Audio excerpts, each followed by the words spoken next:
अहो काय झालं? नोकरीवरून काढलं. हं?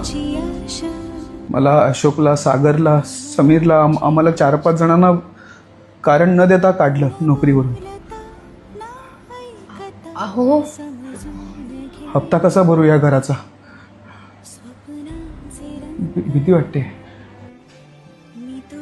ऐका ना, मी घरी असताना ना शिवणकाम शिकले होते आणि आता या बिल्डिंग मध्ये 5-6 जणींची ओळख झाली. रोजची 5-6 कामं मिळाली ना तरी 7-8 हजार सुटतील. आणि तुम्ही म्हणाला होतात ना तुमच्या ऑफिसमध्ये माझ्या हातचं जेवण आवडतं, मग डबे सुद्धा सुरू करूया. 15,000 मिळतील, 11,000चा EMI जाईल आणि 4,000 उरतील. त्यात मी घर चालवेन.